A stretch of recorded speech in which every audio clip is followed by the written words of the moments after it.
Thanks so much for joining our webinar today entitled The Value of Research in Marketing. My guest today is Chris Benham, Alchemer's Chief Marketing Officer and my fabulous boss.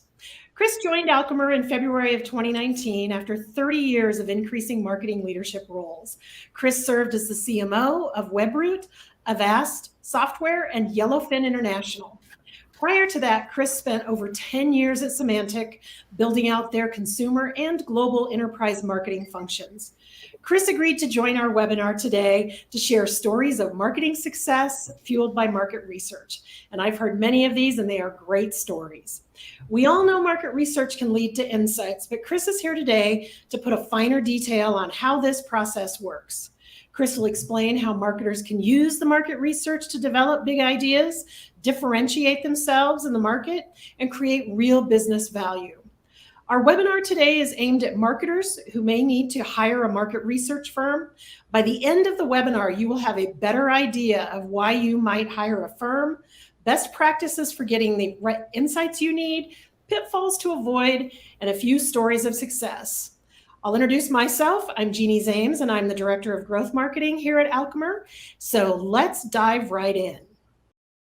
All right, Chris, for our first topic, for those who may not know, please explain how marketing leaders like yourself might use market research. What are some of those key marketing benchmarks that you regularly gain from market research? Do these benchmarks impact your annual planning? Thank you, Jeannie. And first of all, I just got to say that introduction made me feel very old. So hopefully I can remember everything that I want to talk about. So market research, in whatever form it takes, is absolutely critical to good marketing. And I think too often organizations think about market research as belonging in different departments, whether it's the product side, marketing, customer success, whatever. And in my mind, it doesn't matter where it sits. What matters is you hear from your customers. So good market research is critical to good marketing. And whether it's primary or secondary research, whether it's focus groups, surveys, whatever form it takes, everything you can do to better understand your customers, your prospects, your competitors, your markets, your industries, all of that goes into building better marketing campaigns and better brand building. So understanding how they perceive you, how they see your competitors, how you reach them, and what they care about, in my opinion, is the backbone of good marketing. And specific benchmarks that matter at the very high level is brand awareness, understanding where you fit and sit in the market, and understanding how companies, potential customers view you in the market relative to the competition. Do they know who you are? Do they know what you stand for? Do they understand what your brand promises? If those things are no's, then you better start there. Because if you start offering up a solution with no context for the reader, it's unlikely that your message is going to stick or that they're going to care about it. So really doing annual brand awareness surveys, both aided and unaided, as well as ongoing NPS or other customer satisfaction surveys is a really important and good way to understand where you sit and how you fit. How does it drive annual planning? Knowing where you are in the market should help drive your message. Understanding what the market likes about you, understanding what they need to know more about you, the things that they buy your competitors for. If you do it and do it better, it's important to understand how you can talk about that. Equally, if you're in creating or introducing a new category, are you educating on the category or are you educating on your brand? And usually it'll be a bit of both, but if it's a well-established category that you're in, focusing on your differentiation and understanding again what differentiation matters to the customer is really important to making sure your marketing is going to land with the customers that you're talking to. Also, just understanding, are they happy with you, or do you need to tell stories that help repair perception issues? So benchmarks are important, and just broadly understanding where you sit in the market. Thanks, Chris. Those are great. I mean, I've learned so much just in working with you, and it's a cool position, both being able to provide a tool that does market research and being in marketing and being able to use that tool. For our second topic, you developed the Symantec yellow brand. Tell us how market research led to those big yellow boxes. And we even have a couple pictures, and I know as soon as we show those, you'll all remember those. That's very kind. So this is one of my older stories. So in the early 90s, Symantec was mostly a consumer software company, and we grew through acquisitions. We acquired established consumer products and put them under our brand, under the Symantec brand. For various reasons, good, bad, doesn't matter, we kept the original identity of the companies we acquired. So if you walked into a store that sold software, there was nothing that unified the Symantec products in any way that people would look at and say, oh, I've used a product from that company before. I bet this one's probably of equal value. I should check it out. The only thing that connected us was a very tiny, often put on the back of the box, Symantec logo. Beyond that, everybody kept their own identities. So there was no Symantec identity, just really a collection of disconnected brands. And in those days, nearly all software was sold on store shelves at places like CompUSA, Computer City, stores that don't exist anymore. So at best, when you walked into the store, we looked like what I call the confederacy of software companies, if you could even connect the dots and identify which products were ours. So our challenge was to first create a unifying identity, and second, make sure that it was one that stood out from all the other boxes in the store. How do we create something that connects us, unifies us, and also stands out and gets attention? The design agency we hired gave us several designs to choose from. We could have simply chosen one, right, without doing any market research of any kind, and just said, we like this one the best, let's go with it and trust our gut instinct or trust our design sense. And as Jeannie knows, I have very little, so it's good that I didn't. Instead, we chose to test the concepts in stores, and we actually put mock-ups on the shelves to see what happened. And through that research, in-store research, we discovered that everyone's least favorite identity, the garish, bright yellow boxes that we ultimately went with, was far and away the clear winner. And that's because everyone else at that time, Microsoft and Apple and our competitors, all used white boxes. Microsoft was very copy or text heavy because they wanted to explain their technology, and Apple was famous for using a lot of white space. But everybody was using white boxes, either with a lot of words or no words and different graphics. So when we put the yellow packaging that we were testing in amongst all the white boxes, they really stood out. And in fact, one of the people we interviewed, when we asked her, why did you pick up our package? She said, everything else disappeared. The only thing I saw was this bright yellow box surrounded by white space. And so, again, based on market research, in this case, in-store, on-shelf research, we chose the identity that we wanted. And in the end, you could walk into some of the stores I mentioned before, and there was actually what we called the wall of yellow, because you could just see all of the yellow branded boxes side by side and see that there was a variety of different products from the same company. So in the end, I like to say I didn't create the yellow identity, market research did. The customer created it for us. We hired a design agency, we tested it, we got the right answer. And within 3 years of introducing the yellow packaging, we had 5 of the top 10 software titles, including games, in the market. We had built the Symantec brand, and people were looking for our products, and they looked for them in the yellow boxes that equated to Symantec. That's so cool. And my husband is a software guy, so I did more than my fair share of Christmas shopping in CompUSA and Computer City, so I remember those stores well. For our next topic, how did your brand work lead to the People in Yellow campaign? And what role did the market research play as you were putting that campaign together? And I'm going to go ahead and turn it over to you, and I'm going to pull up some samples of the People in Yellow real quick. Thank you. Yeah, so once again, market research actually saved me from making a poor decision. So I left Symantec in 1998 during the dot-com era. because I was excited to see what startups I could join that were going to start up. And fortunately, very few of them did. And 2 years later, I was invited back to Symantec, this time not to focus on the consumer side of the business, but to focus on the enterprise side. So the enterprise side of our business only made up about 1/12 of our sales. And we were still very much a consumer software company. And we were trying to move into the enterprise space. And that was a task that I was given. And given that I was there, for the birth of the yellow packaging, and I understood that we created it specifically to stand out on the shelf, I presumed the yellow identity would be specifically associated with consumer yellow boxes, and that enterprise CIOs that we were selling to now wouldn't think to trust their networks to a company that screamed $39 yellow box software. Fortunately, smarter people than me said, well, let's go out and talk to the CIO audience. Let's find out what they want. Back to the first part of our conversation. Let's find out who these people are. Let's find out what matters to them, what they need to hear from us, and what things are important to them and relevant to us. So, we again had two objectives. First, tell us what we need to say to get your attention. And second, how should we say it or how should we communicate it?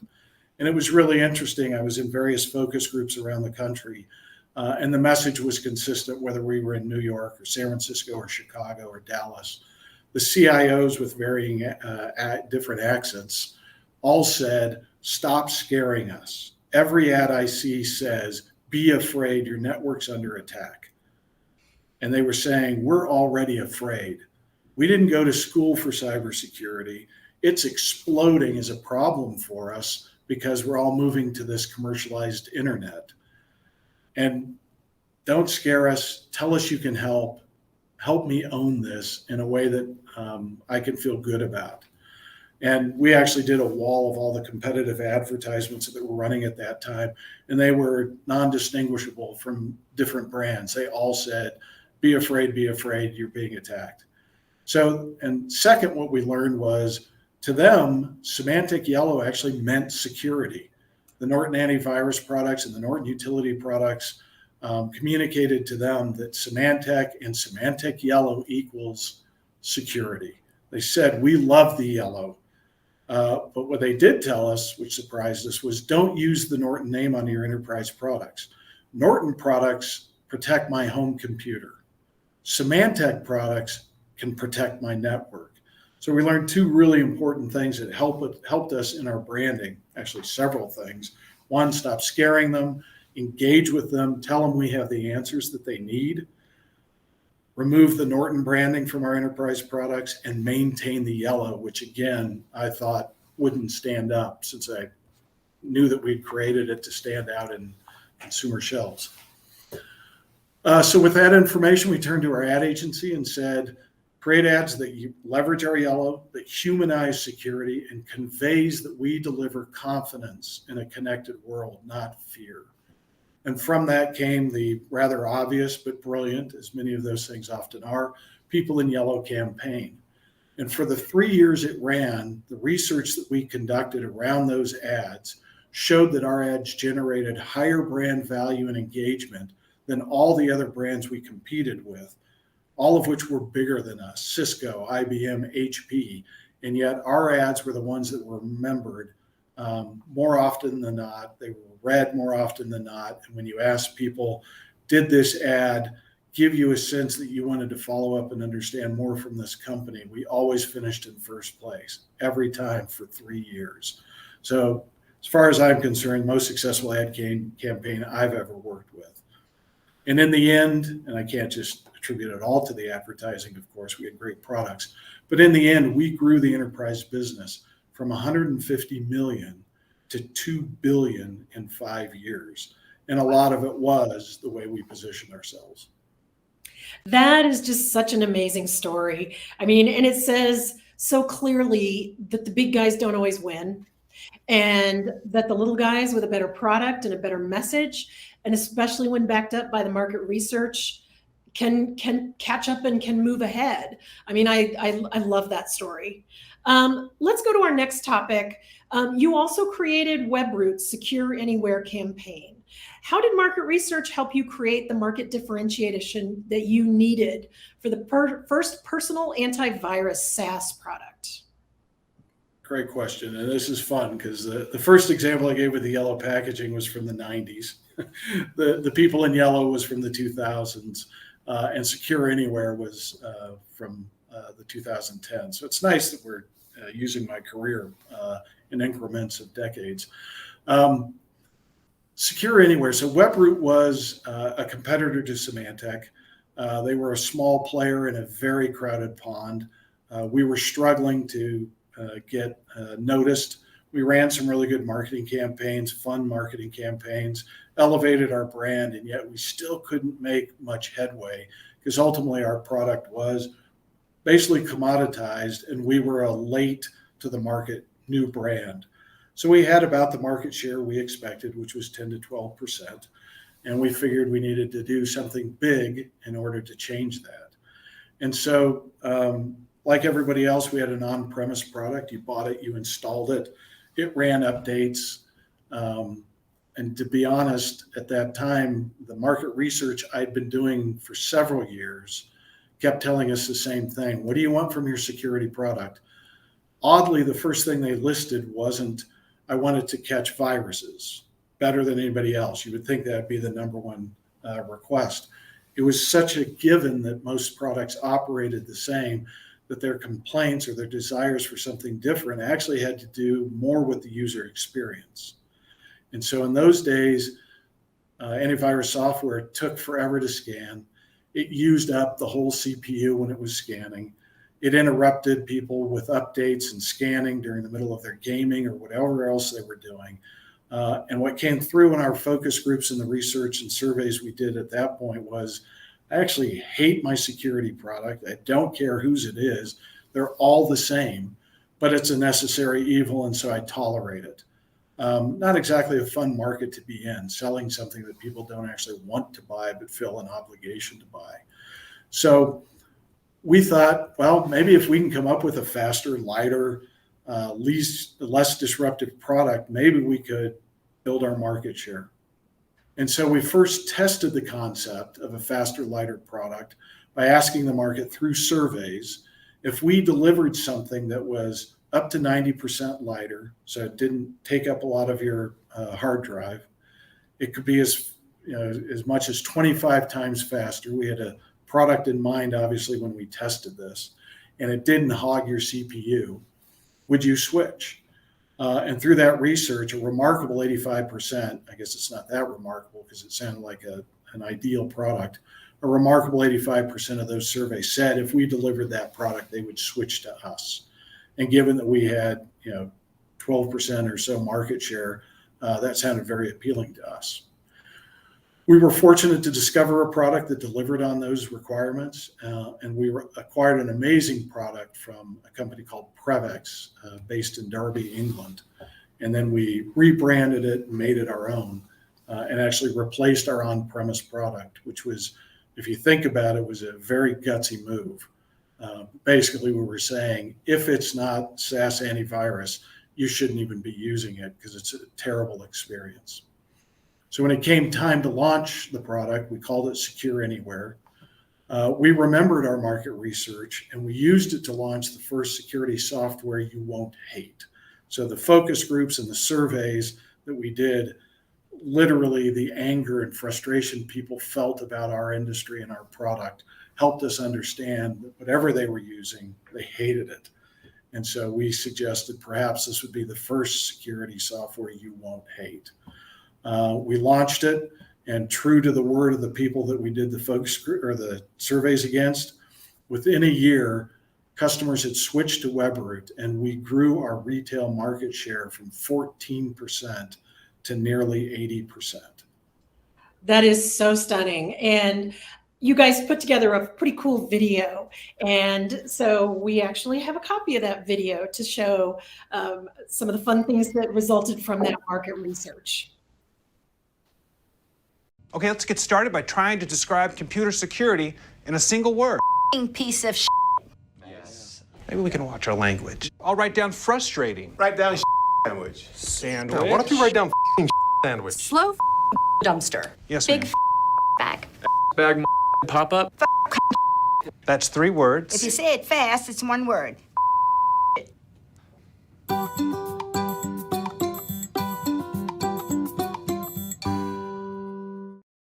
Thanks so much, Chris. This has been such an informative talk. So do you have any final advice for marketing leaders? How do they get the most from their market research? Well, as I think most of my little stories show, the key is to go into research with an open mind.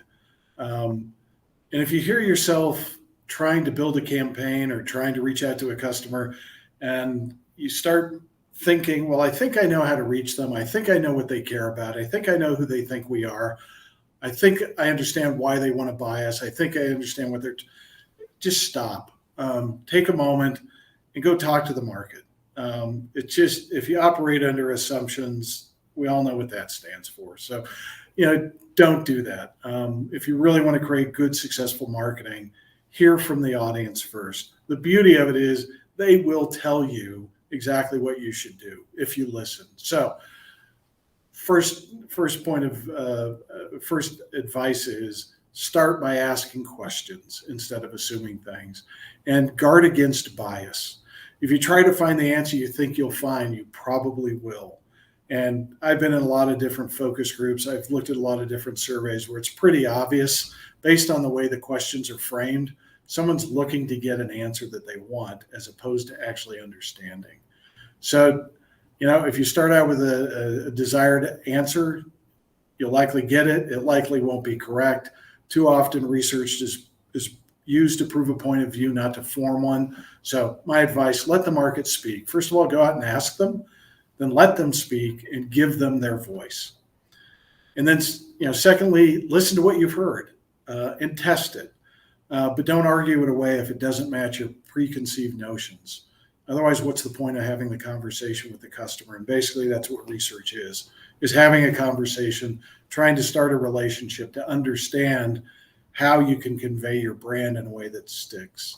So, and then once you understand it, and again, sometimes you have to do multiple surveys because something will come up you never even thought about. And the questions that you ask to follow on don't actually answer the question.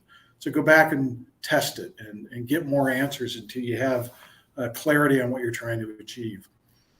And once you get the answers, deploy the information, act on it, make changes, which is always hard. People prefer to be validated instead of invalidated. So honor the people who took the time to give their feedback and do the right thing for your business. Market research isn't a checkbox project. It's intended to drive change through learning, and that only happens if you listen. That's great. Thank you so much, Chris. I love the idea that market research is really creating a relationship. That's perfect. Thank you so much for joining us today and for giving us your insight and your stories and your ideas. For anyone interested in the Alchemer platform and how we can help businesses like yours, just visit www.alchemer.com. And thanks so much, everyone, for joining us. And I hope everybody has a great day. Thanks.